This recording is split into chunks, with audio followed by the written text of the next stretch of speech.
India Legal presents Courts Roundup.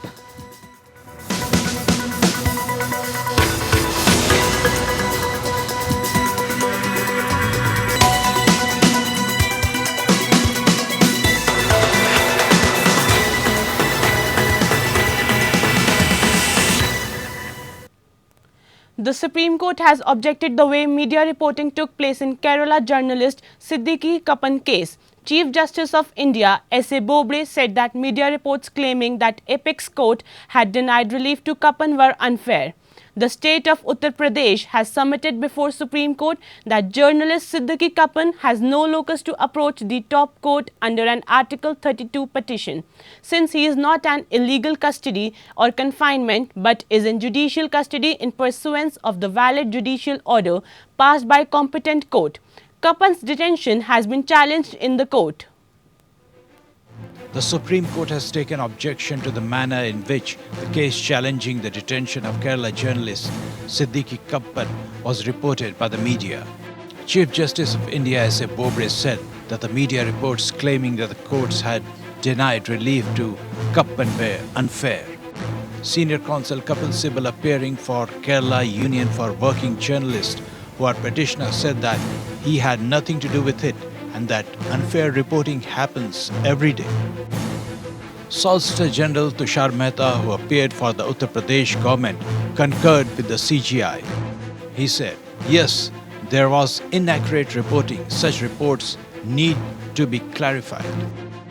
During the previous hearing on November 16, the Supreme Court had sought the response of the UP government in the matter while orally remarking that it might send the matter back to Allahabad High Court as it was not inclined to encourage an Article 32 petition. Sibal had said that Kappan was not being allowed to meet even his lawyers, after which the court had sought UP government's response. The court eventually adjourned the case after Mehta told the court that there was no objection to Kappan meeting his lawyers. Kappan, a journalist working with the news portal, was arrested at a toll plaza near Hathras in Uttar Pradesh while he was on his way to cover the horrific gang rape and subsequent cremation of a 19-year-old Dalit woman.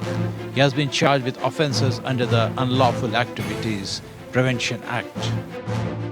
A habeas corpus plea was filed in the Supreme Court by Kerala Union for Working Journalists, challenging Kappan's detention, claiming violation of his fundamental rights under Articles 14, 19 and 21 of the Constitution. The state government, in its affidavit filed on Friday, told the Supreme Court that Kappan, who is the office secretary of Popular Front of India, was attempting to go to Hathras to create communal and caste tension. He was using journalist cover by showing the identity card of a Kerala-based newspaper, Tejas, which was closed in 2018. Solicitor General Tushar Mehta submitted that Kappan was arrested and remanded by competent court and his bail plea was heard for 9 days. On October 12, the bench, which also comprised Justice A.S. Bopanna and Justice V. Ramasubramaniam, had adjourned the habeas corpus petition, asking the petitioners to approach the Allahabad High Court first. The Apex Court had also asked the petitioner to file an amended petition. However, the KUWJ has informed the court on Monday that not only has the case not progressed at the High Court, but Kappan was also denied the opportunity to meet his lawyers. The petitioner has sought the immediate release of Kappan. Bureau Report. The Securities and Exchange Board of India, or SEBI, has moved Supreme Court against Sahara India Real Estate Corporation Limited and Sahara Housing Investment Corporation Limited for 62,602 crore, which it had collected from the public. SEBI has also requested the court to cancel Roy's parole if this money is not paid immediately. This is a contempt petition for Roy not adhering to the rulings of the top court. The market regulator seeks that concerned organizations be held in contempt and be taken into custody if it fails to deposit the said amount. SCBI contends that Saharas had failed to comply with 2012 and 2015 orders, which had directed the companies to deposit the amount along with 15% annual interest. In spite of the clear directions giving clear timelines, the respondents, in utter in utter disregard, disrespect and disobedience of the directions of court, deliberately and willfully did not comply with any of the directions, thereby committed contempt of court. SEBI has told Supreme Court it is stated that Sahara claimed that almost 90% of the refunds was claimed to have been done by it as on August 31, 2020. But no adequate explanation was provided as to why these developments were not brought to the notice of Honorable Court, which was seized of the matter. Subrata Roy was arrested in March 2014 for failing to attend a contempt of court hearing and has been bailed since 2016. He has denied any wrongdoing. SEBI states that Saharas have made no efforts whatsoever to comply with the orders and directions. Transfer of winding up proceedings of company from High Court to National Company Law Tribunal or NCLT can be ordered at the instance of creditor who is not a party to the proceeding. The Supreme Court has ruled. A three-judge bench headed by Chief Justice of India S.A. Bobde held that proceedings of winding up of company are proceedings in rem to which the entire body of creditors is a party. Therefore, the word party or parties appearing in 5th provision to section 434(1)(c) of the Companies Act 2013 would include all the creditors of the company in liquidation. Hence, though the proceeding might have been initiated by one or more creditors, but by a deeming fiction, the petition is treated as a joint petition, the bench said. The judgment was rendered in a plea by one of the creditors, Caledonia Jute and Fibers, seeking transfer of winding up proceedings against Axis Nirman and Industries Limited, pending before the Allahabad High Court to NCLT. The winding up petition was filed in Allahabad High Court in 2015 by another creditor which had sought a winding up of Axis on the ground that the company was unable to pay its debts. The Apex Court considered the following two issues in its judgment. What are the circumstances under which a winding up proceeding pending on the file of High Court could be transferred to NCLT, and at whose instance such transfer could be ordered?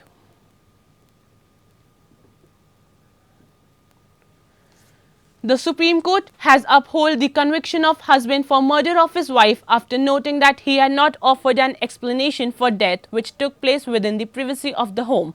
The court said that in such situations of incident happening within the privacy of the house, the accused is under an obligation to give a plausible explanation regarding the cause of death in the statement recorded.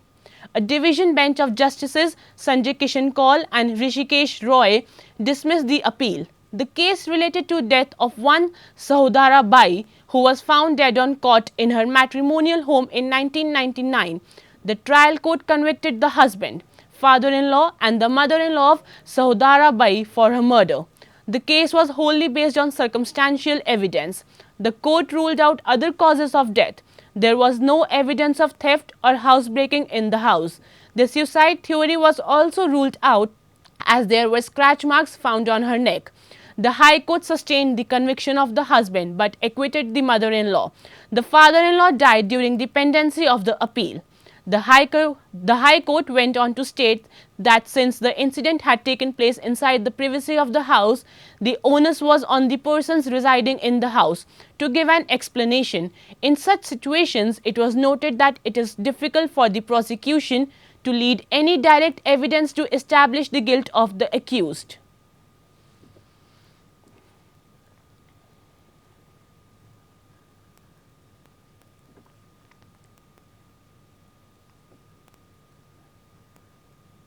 The Guwahati High Court has sought a response from the Assam government in a plea seeking effective implementation of Section 12(1)(c) of the Right to Education Act 2009, which reserves at least 25% elementary level school seats for children belonging to weaker sections.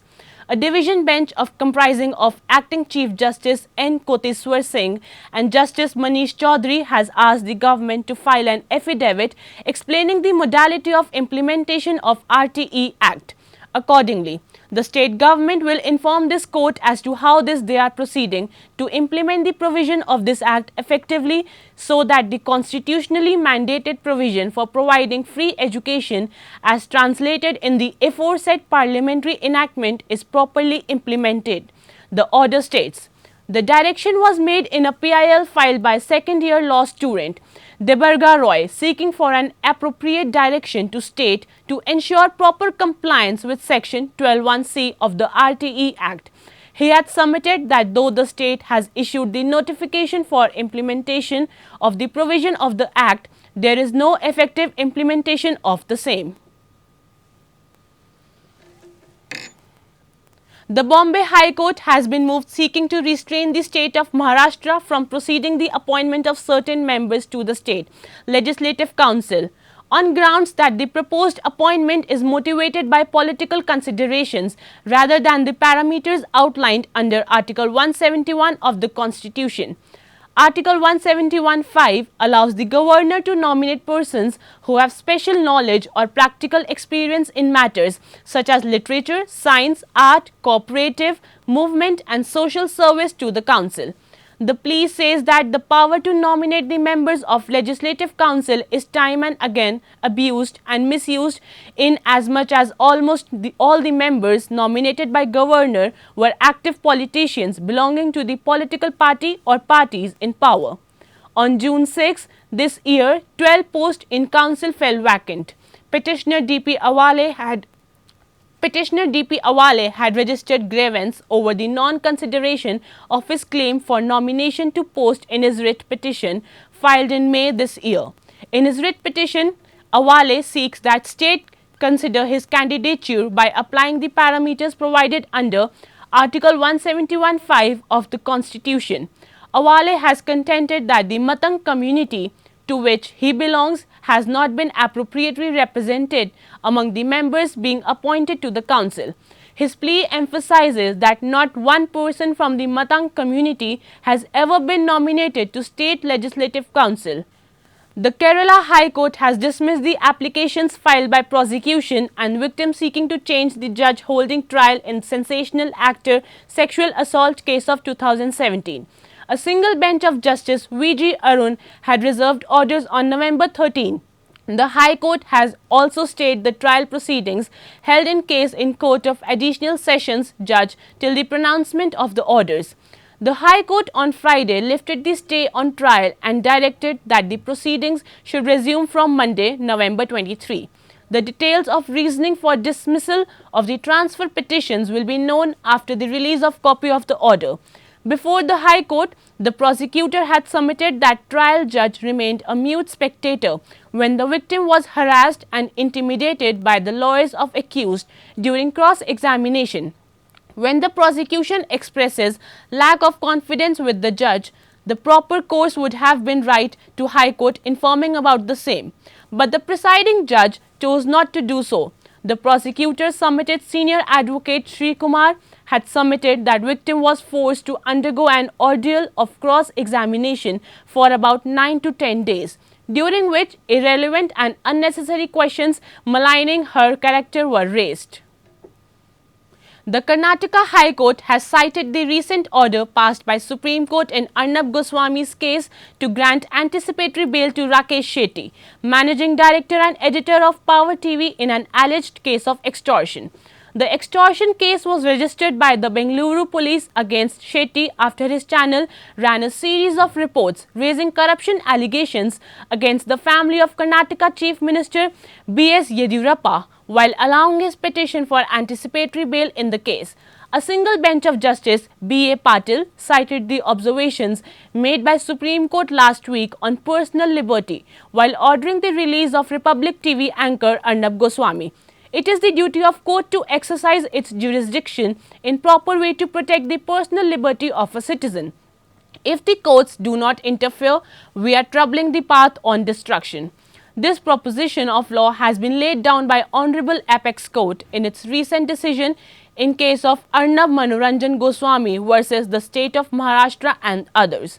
The High Court also observed that provision of anticipatory bail enshrined in section 438 of Criminal Procedure Code is conceptualized under Article 21 of the Constitution of India, which relates to personal liberty, and it shall be given a liberal interpretation.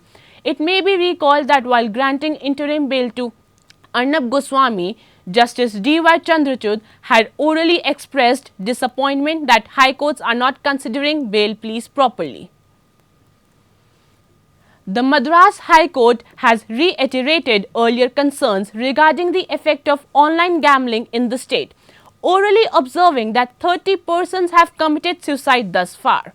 The bench was hearing a PIL against online games as well as celebrity endorsements of such games.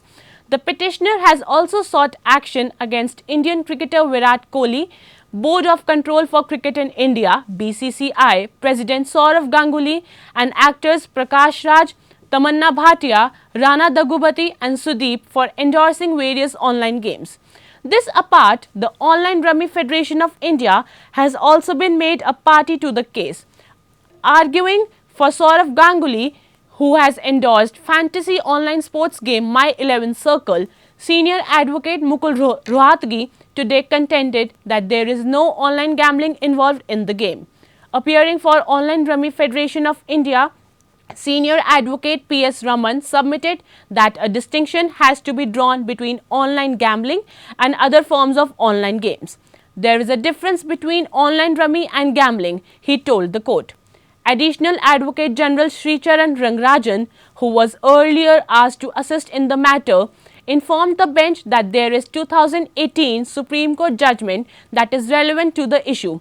He also pointed out that 2019 Amendment to Consumer Protection Act puts responsibility on celebrities when it comes to advertisements.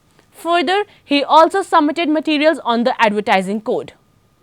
The Kerala High Court has held that Corporation of Kochi as well as the Public Works Department are duty bound under law to make necessary arrangements in footpaths and roads so as to enable differently abled persons to access the roads and the footpaths to their convenience. Differently abled people, like any other citizens, are entitled to enjoy the fruits of life and liberty guaranteed under Article 21 of the Constitution of India, the court observed. The bench, comprising of the Chief Justice S. Mani Kumar and Justice Shaji Pichalai, directed the corporation as well as PWD to maintain and repair and make arrangements for the roads and the footpaths under their respective control so as to enable the differently abled persons to access them appropriately. Referring to the provisions of Kerala Municipality Act 1994, the bench observed that corporation is endowed with the duty to provide necessary amenities and convenience to the general public, which includes the duty and responsibility to maintain the roads and footpaths so as to cater the needs of differently abled persons. The Bar Council of Tamil Nadu has moved a criminal petition in Madras High Court seeking action against former High Court Judge C.S. Karnan for derogatory post on social media against women and the judiciary. Justice T. Ravindran heard arguments made by senior advocate S. Prabhakaran for the Bar Council. The senior lawyer vehemently contended that despite the High Court's earlier order directing the removal of Karnan's offensive post, similar posts continued to be uploaded with no action being taken against the controversial judge. Even now, 6 posts he has made. I understand he cannot be arrested. At least the person uploading should have been taken action, Prabhakaran submitted. Look at the plight of the judges. They are being insulted like anything. Everyday post is coming. Day before yesterday, he has posted in Facebook. He added. The judge responded that division bench could hear the plea more properly since it was already hearing allied matters. Additional public prosecutor M. Prabhavati submitted that an FIR had already been registered upon a complaint expressing his inclination to refer the matter of division bench. Justice Ravindran stated that he would pass orders to this effect. During arguments, senior advocate Prabhakaran also made reference to Supreme Court order of 2017, which placed an embargo against Justice Karnan from indulging in further activities of the kind deprecated by the court. In spite of this order, Justice Karnan continued his acts, Prabhakaran pointed out. He further submitted. That's all for Courts Roundup for now. Keep watching APN. India Legal presents Courts Roundup.